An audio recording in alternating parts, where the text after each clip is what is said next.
un nouveau numéro de cette émission que vous aimez bien.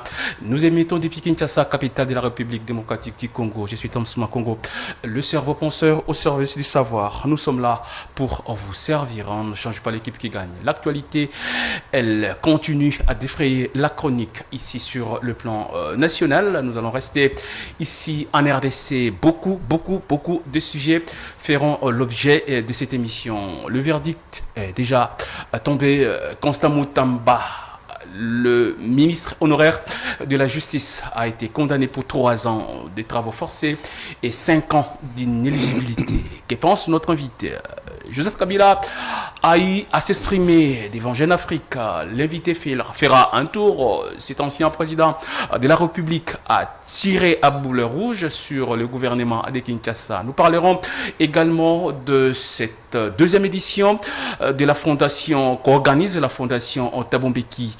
De l'autre côté de l'Afrique du Sud, certains opposants, j'ai envie de dire, n'ont pas pu trouver le visa. En l'occurrence, nous parlons du président de l'Alliance pour les changements, M. Jean-Marc Kabunda, qui a bien voulu reprendre cette invitation, mais l'octroi du visa lui a barré la route, et donc il ne sera plus là. Martin Fayoulou qui dit non, comme les gouvernements de Kinshasa. Qu'est-ce qu'il faut s'attendre? Et dans tout ça, existe-t-il une opposition en RDC? Parce que les uns parlent oui, les autres disent non. Nous avons la présomption que les violons ne semblent pas s'accorder de l'autre côté de l'opposition. Toutes ces questions seront développées par notre invité. Il n'est plus quelqu'un à présenter, c'est un habitué des médias. Nous le recevons dans cette casquette. Lui, c'est M. Pati Katanga. Il est cadre du parti Alliance pour le changement, parti cher à l'honorable président Jean-Marc Kabunda. Monsieur Katanga, bienvenue dans ce magazine. Merci beaucoup, mais il faut corriger d'entrée de jeu. Je suis président d'un parti Maïmaï. Je suis Maïmaï. Nous avons créé avec Jean-Marc Kabunda une coalition, un rassemblement de partis dans lequel se retrouve mon parti Maïmaï. Tout à fait. Et ce rassemblement-là s'appelle Coalition de la gauche congolaise. Tout à fait. CGC en sigle, qui est présidé par le président Jean-Marc Kabunda. Donc je ne fais pas partie du parti de Jean-Marc Kabunda. Ok, mais vous êtes du regroupement politique. Très bien, merci. Ça valait la peine pour cette mise au point. Merci beaucoup. Alors, Constant Moutamba, le verdict est tombé, condamné à 3 ans de prison, des travaux forcés, et puis 5 ans d'inéligibilité dès qu'il aura épuisé son emprisonnement. Qu'est-ce que vous en pensez? Je n'en pense rien. Sous d'autres cieux, on ne commente pas les décisions de justice. Surtout que c'est une décision qui n'est pas attaquable parce que prise au dernier niveau de la justice, c'est la Cour de cassation. Mais ce que je vais dire en tant que républicain, on ne peut pas, matin, midi, soir, taper sur la justice, qui est une institution. Certains, et suivez mon regard, disent qu'elle est malade, la justice. D'autres disent que la justice est corrompue. Pour une fois que la justice fait son travail, je respecte en tant que républicain cette institution qui est la justice. Parce que ceux qui avaient le remède de soigner cette justice malade ne l'ont pas soignée. Ils se sont mis à la vilipender partout. Une justice malade, la justice malade. Maintenant, aujourd'hui que cette justice a fait son travail, c'est le travail de la justice. Je pense qu'en tant que républicains, nous devons respecter les décisions de la justice, surtout lorsqu'elles sont prises par la Cour de cassation, la plus haute instance du droit commun. Et donc, je ne rentrerai pas dans le fond parce que les juges ont jugé dont acte. Alors, nous allons rester là, M. Katanga. On dit qu'il y a eu beaucoup de cas selon l'opinion, et nous avons tous suivi le procès. Les fonds ne sont jamais sortis du trésor public, de la banque, là où ils étaient logés. Pourtant, nous avons des cas où l'argent est parti, mais l'argent n'est jamais revenu. Il n'y a personne qui croupit en prison. Ça, c'est un des deux. On dit il n'y a qu'une présomption, ça veut dire une intention selon les tenanciers ou les professionnels du droit. Ils disent que c'est un acharnement, c'est un règlement des comptes. Moutamba est victime de sa propre rigueur Et ce n'est pas encourager cette façon de faire. Est-ce que vous alliez à cette façon de voir les choses? J'ai dit que j'étais républicain, je n'attaquerai pas la justice de mon pays.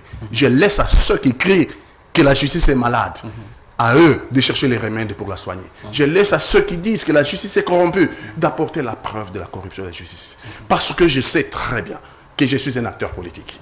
Demain, si je suis aux affaires, j'aurai affaire à la même justice. J'aurai affaire à la même justice si je suis aux affaires demain. Et donc, ce n'est pas républicain de continuer à critiquer matin, midi, soir une institution qui peut demain être sous mon administration. Mais pour ceux qui veulent dire Moutamba est innocent, Moutamba c'est un règlement de compte. Mais je veux dire, ils n'ont pas bien suivi le procès, ils n'ont pas bien suivi non plus le prononcé, parce que ce n'est pas parce que vous n'avez pas pris l'argent qu'il n'y a pas tentative. La tentative en droit vaut l'acte lui-même. Je me présente chez vous. Exemple type. Je viens le soir pour cambrioler chez vous. Je viens le soir pour cambrioler chez vous. Eh bien, vous résistez. Vous résistez, vous ne me laissez pas le temps de vous cambrioler. Je réussis à m'enfuir. Et on m'attrape par la police. Je n'ai rien cambriolé. Hein? Parce que je n'ai rien pris, je vais dire. Mais il y a eu tentative de cambrioler, non? C'est une infraction. Ça, c'est de 1. Et puis de 2. Quand vous suivez les procès, Frivao, l'argent destiné aux victimes de la guerre à l'est de notre pays, pendant 6 jours, l'armée rwandaise et l'armée ougandaise se sont battus à l'est de notre pays. Et le gouvernement congolais, sous Kabila, gouvernement congolais, sous Kabila, a porté plainte contre l'Ouganda. Et les instances internationales ont condamné l'Ouganda à une histoire comme ça de 265-300 millions de dollars. Et chaque mois, l'Ouganda verse 65 millions. Cet argent, bien que Moutamba mène de preuves qu'il a trouvé qu'il y avait déjà de l'argent qui manquait, c'était Rose Mutombo. Il a trouvé, avec une lettre à l'appui, que le ministre de Sport a demandé 14 millions. Et puis, l'argent a disparu. Mais je vais dire, c'est lui, pendant qu'il administre la justice. Ce compte-là, Frivao, était sous la gestion du ministre de la Justice. Si on vous demande 14 millions, je prends le cas de 14 millions, sous le prétexte qu'on veut réhabiliter le stade de Kisangani. C'est demandé par les ministres du sport, sous injonction du chef de l'État. Moi, ministre, je vais regarder la loi. Est-ce que la loi me permet de désaffecter l'argent destiné aux victimes pour la construction d'un stade? Je vais regarder la loi. Moi, ministre, je dirais non, je ne peux pas. La loi ne me permet pas de prendre de l'argent du compte Frivao pour vous verser 14 millions. C'est mutatis mutandis, aussi pour d'autres argents qui ont disparu. Donc, si l'argent disparaît pendant votre gestion, vous en êtes responsable. L'argent de Frivao qui a disparu pendant la gestion de Moutamba. Moutamba n'est responsable juridiquement. Il n'a peut-être pas pris ça dans sa poche. Mais l'argent a disparu dans sa gestion pendant que lui était le gérant du compte. Et puis, comment on appelle ça? Là-bas, là où on donne les anneaux, anneaux, c'est pas encore les offres publiques. Tous les marchés sont de gré à gré, sans respecter les normes. Alors que la loi est claire. Tous les marchés, gré à gré, notamment pour construire la prison. Marché, gré à gré.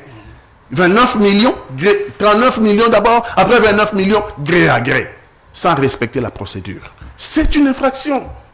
Et donc je pense que, mis bout à bout, toutes ces infractions, les juges ont prononcé la justice. Mais deuxièmement, vous dites, oui, l'impunité, oui, je fustige le régime de Félix Antoine Tshilombo.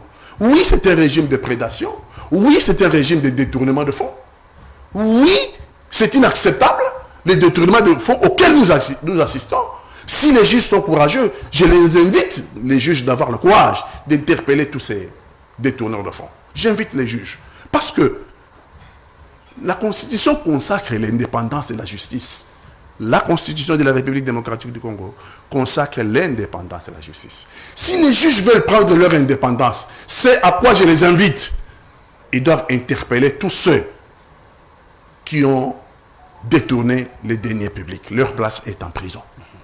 Mais c'est pas parce qu'on n'en a pas arrêté un, on n'en a pas arrêté deux, qu'il faut laisser le troisième aussi. Bon, ben, écoutez, pour Moutamba, la justice a sévi. Je demande à la justice de sévir aussi pour les autres détourneurs de fonds publics. Merci beaucoup. Alors, restons toujours dans la justice. Vous avez suivi, comme moi également, les procès contre l'ancien président de la République, nous citons Joseph Kabila Kabange, dont le ministère public lui requiert une peine de mort après tout ce qu'il y a eu.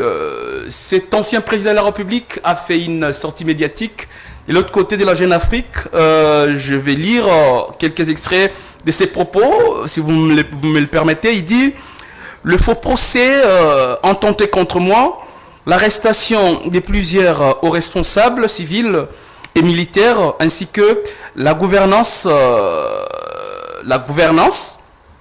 imprudente actuelle à l'œuvre dans le pays ne sont pas des faits isolés. » Il dit encore, il a à ces messieurs d'ajouter, à cet ancien président d'ajouter, ils traduisent une crise plus profonde, celle du leadership, de la justice et de l'orientation nationale. Monsieur Kabila ne voit pas sur un bon œil tout ce qu'il y a eu concernant son procès. Il dit, voilà, on l'a accusé sans preuve, sous des rumeurs de faits ou récoltés ça et là dans des réseaux sociaux. Nous restons toujours dans la justice. Monsieur Katanga, qu'est-ce que vous en pensez? Mais je pense que, d'abord, il faut souligner à l'endroit des téléspectateurs. Je n'ai jamais été kabiliste et j'ai combattu son régime. Tout à fait. Je ne suis pas dans la démarche de le devenir parce que je pense que ce régime-là, ce n'est pas ce que le Congo mérite. Ce n'est pas un exemple. Mais j'ai dit que lorsqu'on fait l'injustice à Joseph Kabila, ça me révulse. Pourquoi? Mais parce que nous avons assisté à un théâtre. Le procès Kabila, c'est un théâtre, une scène de théâtre, mais une scène de théâtre honteuse. Sans aucune preuve palpable. Sans aucune preuve irréfutable. Oui, effectivement, sur base de rumeurs récoltées dans les réseaux sociaux. Ce fut un procès politique. Ça n'a rien à voir avec les juridiques. Ça n'a rien à voir avec le droit. Ça n'a rien à voir avec l'état de droit. On lui a intenté un procès politique parce que on veut se débarrasser d'un adversaire politique colossal. C'est pas n'importe qui, 18 ans à la tête de notre pays. Et puis pendant un moment, il a cheminé FCCK, rappelez-vous. C'était le meilleur pendant les 2-3 ans du premier mandat de l'actuel président de la République, et son meilleur ami au pouvoir, c'est Joseph Kabila. Et pourquoi aujourd'hui on lui intente ce procès? Pourquoi pas en ce moment-là? Au moment de FCCK, pourquoi ce procès n'avait pas eu lieu? Et puis, quand vous regardez que dans un procès où il n'y a même pas d'accusé, où l'accusé n'a même pas envoyé un avocat, et seulement l'accusé est poursuivi par l'organe des lois et donc le parquet, on sort combien? 2 à 3 millions de dollars pour payer les avocats.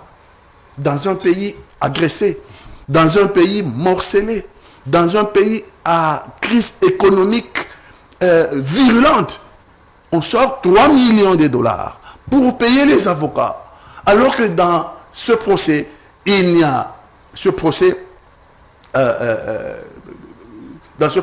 pas d'accusé et il n'y a même pas d'avocat. Donc, il n'y a même pas la partie défenderesse. Un procès à sens unique, on peut dire. À sens unique. Donc, je pense que l'organe de la loi, le parquet aurait suffi, parce que c'est le parquet qui fait la poursuite. Le parquet aurait suffi et on aurait épargné les trésors publics. Mais inacceptable. 3 millions de dollars pour payer les avocats et pour parloter seul. Contre personne. Non, ça c'est inacceptable. Ça, c'est inacceptable. Et donc les Congolais ont regardé, ont suivi ce procès. C'est un procès politique et je pense que le Congo n'avait pas besoin de ces spectacles. Parce que le Congo aujourd'hui, tout ce que le Congo recherche, c'est la paix. Et dans la recherche de la paix, Kabila est un acteur important. Il faut le dire. Dans la recherche de la paix, Kabila est un acteur important. Et donc, s'attaquer à lui aujourd'hui par ce procès de la honte équivaudrait à dire que le régime n'est plus dans la recherche de la paix. Le régime ne recherche plus la paix. Parce que comment comprendre que vous attaquez celui que vous avez qualifié d'avoir créé FCC Cash, Kabila, d'après le pouvoir. C'est lui qui a créé FCC Cash. Et vous lui faites un procès à Kinshasa. Vous lui intentez un procès à Kinshasa pendant que vous êtes à Doha, en train de parler avec AFC M23. C'est de là que je voudrais vous relancer, M. Katanga, parce que d'aucuns l'ignorent, on dit Kabila Serré, ou c'est lui le père, mais le parent même de AFC. Mais en même temps, de l'autre côté, pendant qu'on est en train de discuter avec l'AFC et M23, de l'autre côté, le parent, c'est lui qui est accusé comme parrain, comme responsable, est en train d'être condamné dans un autre procès sur les plans national. Comment trouvez-vous, est-ce qu'on peut dire qu'il y a eu une cacophonie dans cette façon de faire les choses? Le président de la République nous a habitués dans la pensée narrative. Le président de la République est très fort. Le président de la République, Félix Antoine Tshisekedi, est très fort dans la pensée narrative. Mais il est nul en pensée logique. Donc, tout ce qu'il fait là, ce que vous venez de dépeindre là, nous discutons avec celui qui est censé avoir créé M23 AFC et nous lui intentons un procès à Kinshasa et à Doha nous discutons. C'est loin de toute logique cartésienne. Moi, je suis cartésien. Une façon de les laver, une façon de l'extirper dans tout ce qui lui sont reprochés. Non, il nous donne trop d'exercices. Moi-même, je ne sais pas l'expliquer. J'ai dit tout simplement, il faut observer le président de la République qui est très fort dans la pensée narrative. En termes de pensée logique, c'est pas son point fort. Alors, M. Kabila donne un conseil, selon lui, il appelle ça un conseil, c'est pas, on peut dire, une exhortation à son successeur de bien faire les choses, parce que un jour, lui aussi, d'une façon ou d'une autre, sera vice-président, sera le président honoraire et qui pourra être traité de la façon dont on est en train de lui faire aujourd'hui. Un conseil très sage. Un conseil très sage. On peut ne pas aimer Kabila. C'est un conseil très sage. Lorsque vous créez en droit, on appelle ça de jurisprudence. Ouais. Lorsque vous en créez des jurisprudences, vous mettez dans l'optique que cette jurisprudence, un jour, puisse s'appliquer à vous-même. Hein. Voilà l'essence de ce conseil-là. Faites très attention parce qu'un jour, vous serez aussi ancien président de la République.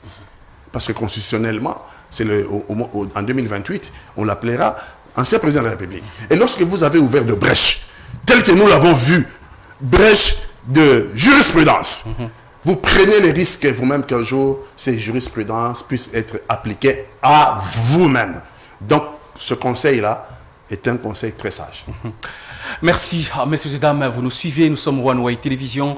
C'est votre magazine Décryptage. Nous recevons pour vous, monsieur Pati Katanga, un acteur politique majeur ici en République démocratique du Congo. Il est responsable du parti de Maï Maï. Il est en alliance avec l'Alliance pour le changement de Jean-Marc Kabund.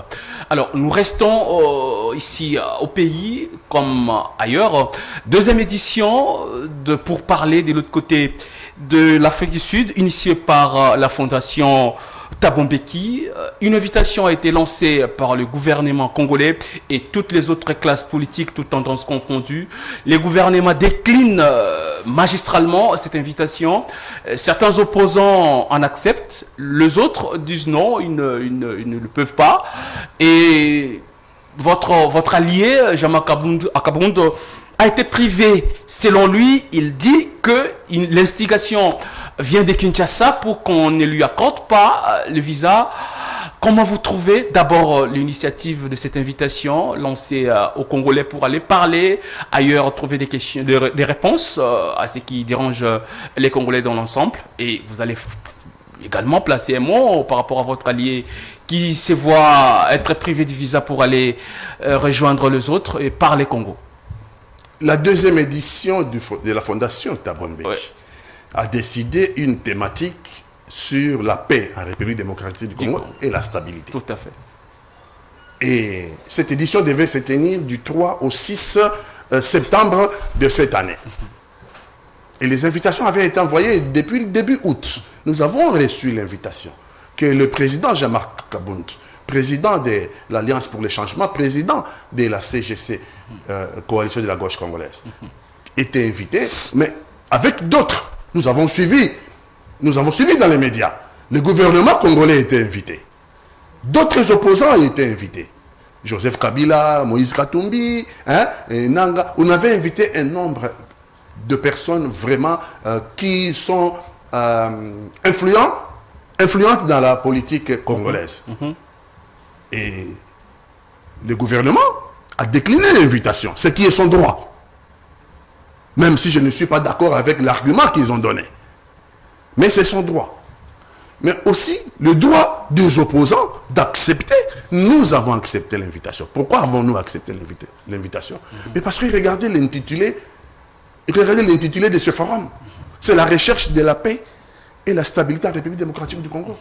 Au nom de quoi? Là où on parle de la paix en République démocratique du Congo, nous allons, nous les Congolais, botter en touche. Les autres vont parler de nous sans que nous n'y soyons. Contrairement au gouvernement, nous n'avons pas décelé des complots. Attends, la fondation Tabombe qui comploterait contre le régime de Kinshasa en invitant le régime de Kinshasa à ces forums. Oh, la pensée narrative doit à un moment donné rencontrer la pensée logique. S'il y avait un complot là-bas en Afrique du Sud, on n'aurait pas invité le gouvernement de Kinshasa. On a invité le gouvernement de Kinshasa, donc il n'y a pas de complot. Et nous avons dit que puisqu'il s'agit de discuter sur et proposer des pistes de solutions sur la paix dans notre pays, nous devons y être. Et donc nous nous étions préparés à ce que la CGC soit représentée par le président de l'Alliance pour le changement, Kabunda Kabound, qui est le président de la CGC. Et subitement, mardi, il devait partir mardi. Lundi, on nous fait comprendre que le visa n'est pas. On n'obtiendra pas le visa. Nous avons été en contact avec les organisateurs. Et les organisateurs nous ont dit que ce n'est pas possible. Ils ont tout fait jusqu'à mardi midi. Niet, l'ambassade d'Afrique du Sud est restée sur ses positions. Sans aucune raison valable. Sans aucune raison valable. Et qu'est-ce que nous observons? Nous observons que, il y en a qui ont pu avoir leur visa intemporel et non suspectant. Il y en a un qui a même parlé aussi, qui est le président du MS, Mouvement Social de Pierre Lumbi, lui, à l'aéroport d'Njili, on lui a ravi son passeport diplomatique. Lui, à l'aéroport d'Njili, on lui a ravi son passeport diplomatique. Il était invité aussi. Nous, on nous a refusé le visa. Mais il y a un lien à faire entre le comportement de l'ambassade d'Afrique du Sud, qui dépend du régime sud-africain, et le régime de Kinshasa. Le régime de Kinshasa n'y va pas, et il ne veut pas que non plus personne y aille. Ce n'est pas démocratique. Ce n'est pas démocratique. Nous voulions y aller parce que nous étions invités et parce qu'on parlait du Congo et de la paix au Congo. C'est notre pays. Toute solution, d'où qu'elle vienne, si elle a pour vocation à instaurer la paix dans notre pays, afin que le Congolais ne meure plus, qu'elle soit d'Occident ou d'Orient, cette solution, nous l'accepterons. Qu'elle soit d'Orient ou d'Occident. Si elle a pour vocation, cette décision, de mettre fin à la boucherie à l'est de notre pays, nous allons le prendre.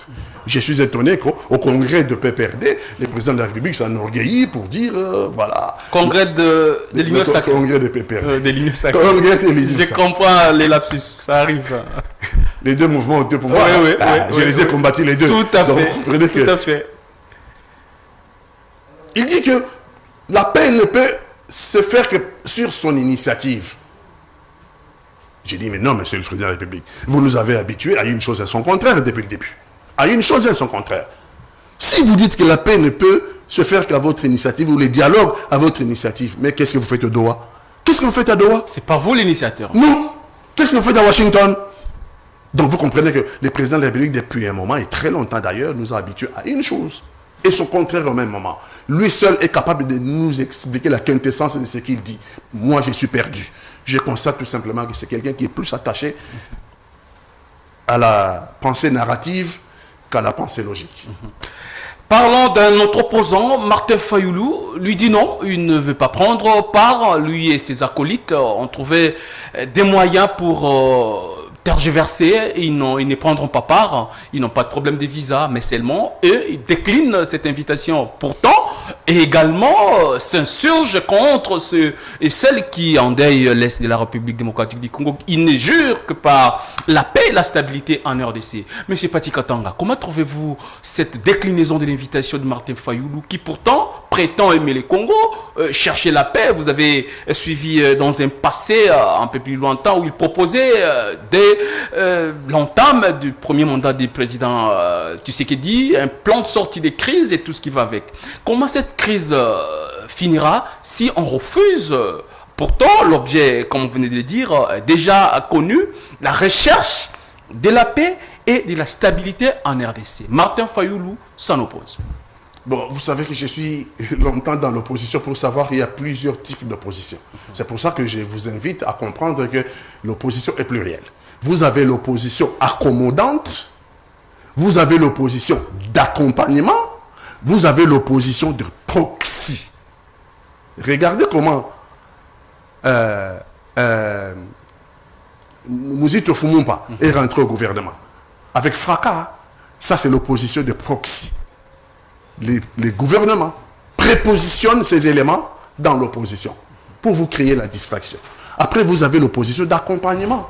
Si Martin Fayoulou décide aujourd'hui, après avoir fait l'opposition radicale qui est la mienne, après avoir fait l'opposition radicale qui était celle de Papa Étienne Tshisekedi Wamulumba, il décide aujourd'hui de faire l'opposition d'accompagnement et d'accommodement. C'est son droit. Ce n'est pas mon choix. Je suis dans l'opposition radicale au régime de Félix Antoine Tshisekedi et je tiens à y rester. Il a décidé de ne pas aller en Afrique du Sud en donnant des arguments qui ressemblent plus à des argoussis. Quand il dit il tient au dialogue de Kinshasa. Mais nous y tenons tous. La fondation Thabo Mbeki n'est pas contre le dialogue de Kinshasa. À la limite, ça peut être un complément. Mais à la limite, ça peut même être un club de réflexion. Le dialogue de Kinshasa n'interdit pas aux autres Congolais de réfléchir sur la paix en République démocratique du Congo. Donc dire que je tiens au dialogue de Kinshasa et donc je n'irai pas en Afrique du Sud, c'est faire les jeux du pouvoir. C'est faire les jeux du pouvoir. Qui a dit que c'est un complot qui se monte en Afrique du Sud contre la RDC? Ce qui n'est pas vrai. S'il y avait un complot, on n'aurait pas invité le régime de Kinshasa. On n'aurait pas invité le gouvernement de Kinshasa. Donc, Fayoulou parle comme le pouvoir. Malheureusement, je constate qu'il a fait longtemps dans l'opposition radicale et c'est pincement au cœur que je constate qu'aujourd'hui, il parle comme le pouvoir. Comme le pouvoir. Ce même dialogue dont il rêve, M. Pati, mais les gouvernements en place ne s'entendent pas parler de cette façon. Vous avez suivi, monsieur le chef de l'État, qui a dit tout s'est fait sur son initiative. Comment Martin Fayoulou sait qu'il y aura un dialogue ici en RDC, alors que le président de la République a dit c'est lui et lui seul toutes les initiatives pour un quelconque dialogue? Est-ce que Fayoulou se serait parlé avec monsieur le président qui lui a garanti qu'il y aura un dialogue, ça ne sert pas de partir de l'autre côté, ou il continue à croire, comme l'initiative est venue des évêques, que ça finira par avoir lieu tôt ou tard? Mais Martin Fayoulou sait très bien que le dialogue ne dépend pas de Félix Antoine Tshisekedi. Parce que Félix Antoine Tshisekedi est un problème au dialogue qu'il faut résoudre. Il ne peut pas au même moment être un problème et au même moment être la solution. Et au même moment être celui qui va convoquer le dialogue et au même moment être celui à qui on va remettre les travaux du dialogue. Ça, c'est le dialogue selon Félix Antoine Tshilombo. Ce n'est pas ce dialogue-là. Nous avons reçu les princes de l'Église. Nous, la CGC, la coalition de la gauche congolaise, nous les avons reçus. Et ils nous ont expliqué l'initiative. Et c'est ces 5 ans. Même si les autres églises de réveil sont venus s'adjoindre. Et donc, pour nous, la CGC, la coalition de la gauche congolaise, avec Jean-Marc Kabontou, nous avons adhéré à l'initiative de la paix, tel que le dialogue prévu par les CCR5. Nous n'avons pas souscrit à un dialogue quelconque qui serait le dialogue selon le président de la République démocratique du Congo. Non. Parce que nous savons bien que le président de la République démocratique du Congo est un problème au dialogue. Et donc, il faudra traiter aussi son problème au dialogue. Il ne peut pas être celui qui crée un dialogue à son initiative et à qui on va remettre les travaux du dialogue. Là, ça ne serait pas la recherche de la paix. Parce que l'objectif du dialogue, c'est quoi? L'objectif du dialogue, c'est aller vers la paix. C'est aller vers la cohésion nationale. C'est aller vers l'union nationale, afin que notre pays recouvre sa souveraineté nationale, recouvre son indépendance, recouvre surtout, je martèle, son intégrité territoriale. Notre pays court un danger aujourd'hui de disparition. Et donc nous avons tout intérêt à nous parler. Le président de la République doit comprendre qu'on ne fait la paix qu'avec ses ennemis. On ne fait pas la paix avec ses amis. Vous n'avez pas de conflit avec vos amis. On ne peut faire la paix qu'avec ses ennemis. Donc il faut prendre le courage d'affronter ses ennemis dans l'intérêt supérieur de la nation. Dans l'intérêt supérieur de la nation. Donc le président de la République doit pouvoir surmonter son ego. Son ego est surdimensionné. Alors qu'il est aujourd'hui en position de faiblesse. Parce qu'il avait hérité d'un pays entier. Le 24 janvier 2019. Nonobstant le problème qu'on avait, les foyers des violences qu'on avait, mais notre pays était entier. Bunagana était en République démocratique du Congo, Goma, Rutshuru, c'était la République démocratique du Congo dans ses frontières héritées de la colonisation. Et aujourd'hui, le président de la République de mon pays, il ne peut pas mettre ses pieds à Rutshuru. Il ne peut pas mettre ses pieds à Masisi. Il ne peut pas mettre ses pieds à Goma. Il ne peut pas mettre ses pieds à Bunagana. Il ne peut pas mettre ses pieds à Bukavu. Ça veut dire que ce n'est plus le président de la République. C'est devenu le président d'une partie de la République. Mais par accommodement, nous disons président de la République. Mais dans la réalité, c'est le président d'une partie de la République. Moi, je voudrais qu'il redevienne le président de la République démocratique du Congo, dans son entièreté. Et pour cela, il faut la recherche de la paix. Il faut que la paix soit au rendez-vous. Et pour avoir la paix, il faut discuter entre Congolais. Il faut discuter entre voisins. Il a commencé à Washington. Aujourd'hui, il est à Doha. Tout ce que nous souhaitons, c'est que Washington et Doha aboutissent. Et enfin que nous terminions vers les dialogues tels que prévus par l'initiative des prêtres, l'initiative 5 OSCC, pour qu'enfin notre pays recouvre son indépendance, son intégrité territoriale et sa souveraineté. Ça ne sert à rien, matin, midi, soir, de vilipender les autres. Nous sommes en train de courir un danger. Et le président de la République doit comprendre que notre pays est en danger. Et donc, il ne doit pas prendre la responsabilité, lui, que ce pays soit balkanisé pendant que lui est devenu président de la République démocratique du Congo. C'est pour ça que je l'appelle à l'humilité dans cette affaire-là. Le président de la République doit se revêtir de l'humilité. Et on peut tout dire. Nanga, on peut tout dire. Et les autres. Depuis, ils n'ont demandé que le dialogue. Depuis Bunagana, ils ne demandent que le dialogue. Goma tombe, ils demandent que le Bukavu tombe, ils demandent que le dialogue. Donc il y en a une grande partie qui sont prêts au dialogue. Mais le président de la République aujourd'hui doit souscrire au dialogue selon l'initiative de la 5O et de l'SCC. Voilà, Monsieur Pati Katanga, nous continuons à réfléchir sur ces fameux pourparlers parce qu'il y en aura un peu de trop. De l'autre côté de Washington, le gouvernement congolais a discuté avec le Rwanda. Sans problème, il y a eu un entretien sous les auspices des Américains. De l'autre côté des Doha, on a trouvé également la partie congolaise, le gouvernement, bien entendu, avec les supplétifs des AFC et puis M23, pourtant le chef de l'État, même s'il avait dit à l'époque, en son temps, voilà, il n'y aura pas de dialogue avec les pantins et tout ce qui va avec. Finalement, il y en a eu.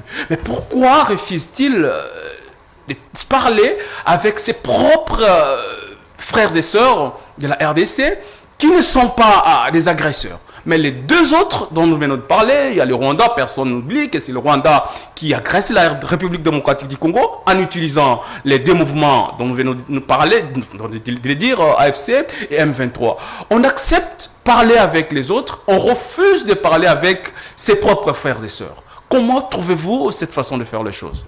Je l'ai dit ici, si le président de la République est dépourvu de la logique cartésienne, ce n'est pas mon problème.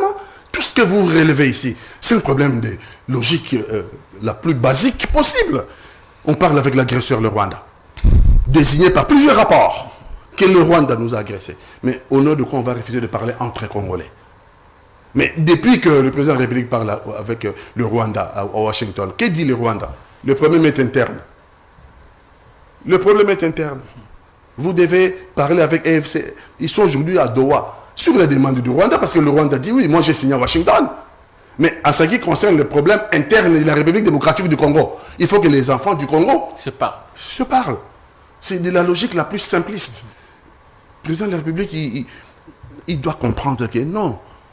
Peut-être que les positions sont divergentes, mais la nôtre au dialogue, nous ne demanderons pas le départ du président de la République.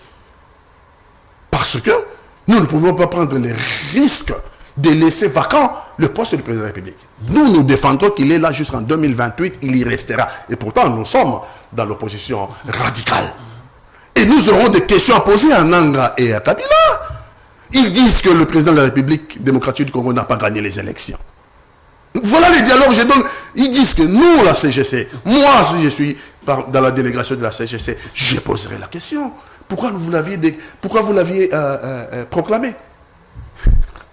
C'est d'une logique simpliste. Ils doivent dire aux Congolais pourquoi quelqu'un, d'après vous, qui n'avait pas gagné les élections, vous avez pris le risque de le proclamer et engager ces élections-là ont coûté 1,5 milliard de dollars américains au trésor. 1,5 milliard de dollars américains pour nous donner, nous, peuple congolais, un résultat qui est fort.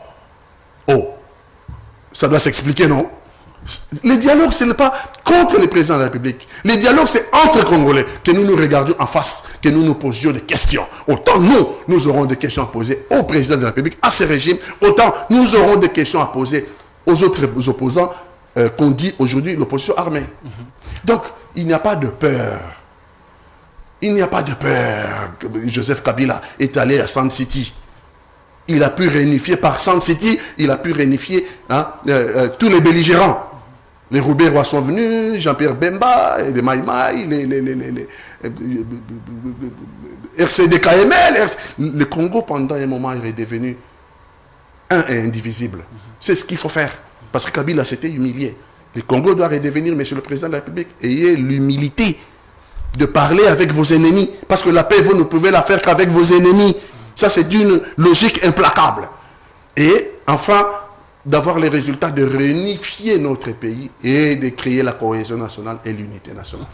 Alors, M. Paty, pourquoi les opposants insistent autant à vouloir ces dialogues, Monsieur le Président, en exercice avec son gouvernement? Ils sont en train de se diriger vers la sortie, ils vont finir leur mandat, et puis il y aura les élections, vous allez encore participer si le peuple congolais vous donne le suffrage, vous allez l'emporter. Pourquoi les opposants insistent sur ce dialogue alors qu'en face, les protagonistes ne voient pas la chose de cet œil-là? Qu'est-ce que les opposants gagneraient en plein exercice, vouloir dialoguer avec monsieur le président de la République et son gouvernement? En même temps, ils disent qu'ils ne sont pas là pour chercher les postes. Mais le pays est en danger, non? Notre pays est en danger. Aujourd'hui, le pays est morcelé. J'ai dit ici, le président de la République de mon pays, le président de la République d'une partie de la République de mon pays, ne peut pas mettre ses pieds à Butchou, il ne peut pas mettre ses pieds à Massissi, il ne peut pas mettre ses pieds à Bukavu, à Goma, j'en passe. Si vous faites les élections dans ce cas-là, en 2028, ça sera quoi? Vous ferez l'élection dans une partie de la République. Parce que vous ne la ferez pas à Goma, vous ne la ferez pas à Bukavu, vous ne la ferez pas, c'est occupé. Donc, les opposants, surtout les opposants radicaux que nous sommes, les radicaux trouvent que notre pays est en danger. Nous ne pourrions avoir des élections démocratiques crédibles et apaisées conformément à notre constitution que si le Congo recouvre son intégrité territoriale. Il faut que le Congo recouvre l'intégrité territoriale pour aller aux élections. Si on dit non, on ne fait rien. On ne fait rien. Ok, on va aux élections, mais on va faire les élections dans quelle partie de la République démocratique du Congo? Parce que le pays est morcelé. Et puis des deux, si on dit on ne fait rien, attendons seulement 2028, qui vous dit que les rebelles vont s'arrêter là-bas? Qui vous dit que les rebelles vont déposer les armes? Qui vous dit ça? Il n'est pas interdit pour eux, qui sont dans la logique armée, d'avancer, si vous n'avez pas de solution, de recouvrer l'intégrité de la République démocratique, l'intégrité territoriale, et installer la cohésion nationale. Si vous n'avez pas vocation à le faire, les rebelles vont faire quoi? Ils vont avancer. Ils vont avancer. Et si les rebelles avancent, ce sont des vies congolaises qu'on va perdre. C'est les Congolais, les civils congolais qui vont mourir. Non, l'opposition n'en veut pas. Il faut une solution pour que nos compatriotes ne meurent plus. Il faut une solution et il faut une solution maintenant. Cette solution-là, nous la voulons maintenant. Parce que personne, alors personne, n'a le droit de faire couler indéfiniment les sangs de nos compatriotes. Voilà pourquoi il faut le dialogue, il faut la paix, il faut la cohésion nationale, il faut recouvrer l'intégrité territoriale de la République démocratique du Congo pour que les Congolais ne meurent plus. Monsieur Pati Katanga, vous avez dit l'opposition n'en veut pas. Je prends vos mots, mais de quelle opposition parlez-vous? Parce que elle est maintenant diverse. On ne sait pas. Il y a les côtés Katumbi, il y a de l'autre côté Fayoulou, il y a vous de CGC, et puis que sais-je encore. Les violons ne s'accordent pas entre les oppositions. On dit un gouvernement ou une famille qui est désunie ne peut pas tenir, ne peut pas faire face à l'adversaire. Est-ce qu'on peut dire qu'aujourd'hui, ce sont les opposants qui donnent les béquilles au gouvernement en place de faire ce qu'il veut? Parce qu'en face, on ne sent pas l'opposition qu'il y avait à l'époque de Papa Tshisekedi, où il disait un mot et que l'opinion publique respectait. Chacun maintenant tire les draps de son côté et la population s'est dit, bon, ils sont là pour leurs intérêts égoïstes et nous, on n'a rien à faire. On donne le mot d'ordre, ils ne respectent pas. Non, l'opposition est plurielle, je l'ai dit, et chacun assume ses positions. Mais, sur un point, le dialogue, l'opposition parle d'une même voix sur le dialogue. Katumbi a dit oui au dialogue. Joseph Kabila a dit oui au dialogue. Nanga a dit oui au dialogue. Bissimwa, nous, la CGC, même Martin Fayoulou a dit oui au dialogue. Sur les dialogues, nous sommes tous d'accord. Bien que diverses dans notre composition de l'opposition, mais sur les dialogues, tout le monde est d'accord avec les dialogues. Celui qui tergiverse sur les dialogues, c'est le pouvoir. C'est le pouvoir. C'est les pouvoirs en place, messieurs et dames. Vous suivez votre magazine Décryptage qui reçoit pour vous monsieur Pati Katanga. C'est un acteur politique majeur ici en République démocratique du Congo. Vous en savez, vous en connaissez comme moi. Il est le président du parti Maï Maï aussi. Membre de la coalition ou du regroupement CGC. Nous citons coalition de la gauche congolaise. Ces gros regroupements dirigés par Jean-Marc Akabond, lui, et ceux qui l'accompagnent se sont mis ensemble pour essayer de réfléchir pour la République démocratique du Congo. En mot, nous n'allons pas nous séparer sans faire un clin d'œil, une réflexion à la va-vite sur les nouveaux gouvernements mis en place. J'aime vous recevoir parce qu'avec vous, on balaye l'actualité sur un revers de la main et vous n'avez pas vos mots dans la poche. Les Congolais qui nous regardent s'en régalent chaque fois qu'ils vous regardent à la télé. Ce gouvernement est déjà à promulguer. Nous avons constaté la présence de l'un de vous, un opposant. Nous citons l'actuel vice-premier ministre, ministre du budget, Adolphe Muzito, qui jadis disait, je cite, « Nous rendrons ces pays ingouvernables et aucun investisseur sérieux ne viendra. » Aujourd'hui, il est devenu saint, il fait partie du gouvernement dirigé par Madame Souminois. Nous parlons de Souminois 2, voilà, un opposant qui vous quitte, qui va au gouvernement. Bien entendu, cesse d'être de l'opposition. Votre point de vue par rapport à ces gouvernements et cette position prise par l'un de vous, nous citons Adolphe Muzito. Le 25 juillet de cette année, après le conseil de ministres, le président de la République annonce aux ministres qu'ils doivent s'attendre à un remaniement très prochainement. Donc, quelque part, il leur dit, le boulot est fini. Vous devez vous attendre à un remaniement. Et il continue, le président de la République, pour dire ce gouvernement sera un gouvernement resserré et sera un gouvernement d'ouverture. Quelques jours après, égal à lui-même comme d'habitude. Parce que le président de la République, je pense que dans sa tête, nous les Congolais, nous sommes ses sujets.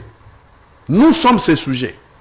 J'invite le président de la République à comprendre que nous sommes des citoyens de la République démocratique du Congo et nous ne sommes pas des sujets de la République démocratique de M. Tshilombo. Ceci pour dire que le président de la République ne respecte pas sa parole. Au lieu d'avoir un gouvernement resserré, Nous avons un gouvernement éléphantesque, contrairement à ce qu'il avait dit. Au lieu d'avoir un gouvernement d'ouverture, nous avons un gouvernement dans lequel il va aller piocher le proxy de pouvoir qui était prépositionné dans l'opposition depuis un moment. Nous, les opposants, nous savions déjà depuis belle lurette que M. Mosito n'était qu'un proxy du pouvoir prépositionné dans l'opposition. Quand nous l'avons vu être nommé vice-premier ministre chargé du budget, nous avons dit qu'il est rentré dans le camp dans lequel il devait être depuis longtemps. C'est son camp. Il a regagné son camp dans lequel il devait être. C'est pas pour nous une ouverture. C'est pas une ouverture. Il n'y a pas d'opposant dans ce gouvernement. Et ce gouvernement n'est pas resserré, c'est un gouvernement éléphantesque. Je n'ai rien à attendre de ce gouvernement. Les Congolais n'auront rien à attendre. Soumis-moi 2 sera égal à soumis-moi 1. Je vous dis que les mêmes causes produiront les mêmes effets. Nous avons les rentrées scolaires où on n'a pas payé les parents. Nous avons toujours les embouteillages, les détournements de fonds, n'en parlons pas. Soumis-moi 2 sera égal à soumis-moi 1. Mais je comprends. Il y en a qui n'ont pas été intégrés dans soumis-moi 2, qui continuent à penser qu'ils auront leur chance dans soumis-moi 3. Il y a certains de l'Union sacrée qui continuent comme ça à danser, hein, croyant que leur place est réservée pour soumis-moi 3. Non, il n'y aura plus jamais de soumis-moi 3. Là, le dialogue qui doit réunir notre pays doit déboucher sur des solutions radicales qui va permettre, des solutions politiques radicales qui doivent permettre à notre pays de prendre un élan, mais un autre élan. Plus cette histoire des soumis-moi 1, soumis-moi 2. Donc, nous n'attendons rien. Les Congolais n'ont rien à attendre. Tout ce que les Congolais attendent, c'est le dialogue entre les Congolais. Pour qu'on ait un autre ordre politique dans ce pays qui va faire que nous puissions décoller et que notre pays, qui est un pays particulier, qui a tous les atouts, qui peut rendre ses enfants heureux, qui peut sortir ses enfants dans le gouffre, qui peut nourrir ses enfants, qui peut les éduquer, qui peut défendre avec une armée à la hauteur des menaces. Que cet ordre-là se mette en place pour que plus jamais qu'on ait un pays où le leitmotiv d'être au gouvernement, c'est les détournements de fonds. Alors, nous sommes arrivés vers la fin, nous sommes talonnés par le temps. Vous allez regarder cette caméra qui est devant vous. Votre message à la nation, nous vous en faisons cet honneur. Tous ceux qui nous ont suivis, toutes tendances confondues, ceux de l'opposition, ceux de la majorité, tous les fils et toutes les filles de la RDC disséminés à travers le monde entier, vous regardez, vous suivre un mot de la fin, un mot, je ne sais pas, gentil, ce qui sort de votre cœur par rapport à l'actualité dont nous venons de dire. Je vous laisse la caméra, vous allez vous exprimer. Je sais que ce que j'ai dit ne fera certainement pas plaisir à certains, mais moi je ne suis pas là pour faire plaisir aux uns et aux autres. Ce qui m'importe, c'est la République démocratique du Congo. Il y a d'autres peuplades qui ont disparu sur cette terre et nous n'avons pas le temps de les citer ici. Mais il y a des nations aussi qui ont disparu. Et donc, si nous les Congolais, nous ne faisons pas attention, aujourd'hui la République démocratique du Congo est devant la croisée des chemins. Soit elle va se relever pour prendre le schéma du développement, soit la République démocratique du Congo va se retrouver devant les dilemmes d'une question de vie ou de mort. Alors, moi, je ne peux pas faire plaisir à ceux qui attendent un langage de complaisance, alors que la République démocratique du Congo est dans un coma profond, un coma dépassé. C'est pour ça que ce qui m'importe, moi, ce n'est pas les individus. Ce n'est même pas mon parti, même pas ma plateforme, la CGC. Ce qui m'importe, moi, c'est la République démocratique du Congo. Parce que le jour où nous perdrions la République démocratique du Congo, moi, Pati Katanga, je n'aurai plus là où aller installer mon parti politique. Moi, Pati Katanga, je n'aurai plus la CGC là où aller opérer. Donc la République démocratique du Congo est au-dessus de tout intérêt. Si tout le monde mettait la République démocratique du Congo au-dessus de tout intérêt, en commençant par le président de la République démocratique du Congo, placer le Congo au-dessus de tout intérêt. Joseph Kabila, placer le Congo au-dessus de tout intérêt. Moïse Katumbi, placer le Congo au-dessus de tout intérêt. Nanga, placer le Congo au-dessus de tout intérêt.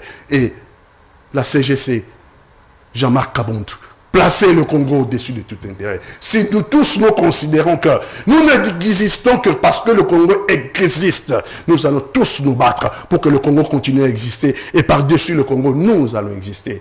Arrêtez de considérer que ce sont les autres qui doivent faire le Congo. Arrêtez de considérer que ce sont les autres qui peuvent mourir à l'est de notre pays s'ils ont l'occasion de nous voir. Ils doivent savoir que la République est avec eux. Toute la nation, tous les Congolais. Et j'en rencontre les Congolais de tous les jours, j'habite la cité.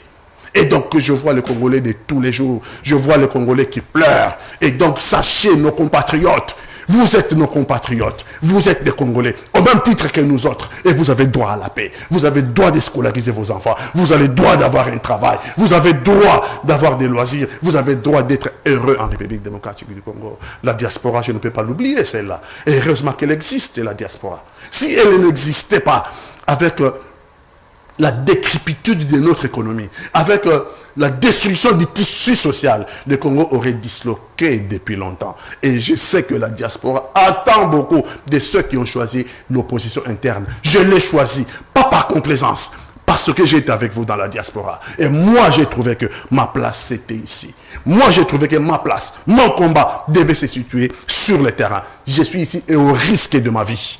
Au risque de ma vie, je n'ai pas une armée qui est en train de me surveiller derrière. Donc, vous devez comprendre que l'opposition en interne est une opposition courageuse. Et vous devez l'encourager comme nous vous encourageons, vous, la diaspora. Vous faites beaucoup pour la République démocratique du Congo, votre pays. Parce que vous voulez avoir un pays qui doit avoir un programme de développement, qui doit avoir une sécurité sociale pour tous, qui doit avoir une armée à la taille de menace, qui doit avoir une police qui protège tous les Congolais, qui doit avoir... Merci beaucoup. Merci beaucoup, vous tous qui me suivrez. J'ai risqué de manquer de mots. Plaçons le Congo au-dessus de tout intérêt. Merci, c'est la fin de cette émission, décryptage que vous aimez bien, qui recevait, allais-je dire, pour vous, Monsieur Pati Katanga. Il est président du parti Mai Mai, au cadre du regroupement CGC, coalition de la gauche congolaise, dirigée par Jean-Marc Kabondu. Nous vous disons merci d'avoir accepté notre invitation. Nous pensons que vous resterez toujours très disponible chaque fois que nous ferons appel à vous, Monsieur Katanga. Et si vous avez médité, un grand merci à Christopher Kouyena qui a réalisé cette émission. Et derrière les caméras, c'était Gédéon Okabamba et tous les héros dans l'ombre. D'ici là, restez branchés au programme de One Way Télévision, une chaîne écologique. Je suis Tom Sma Congo. Je vous retrouve très prochainement pour un autre numéro. Au revoir.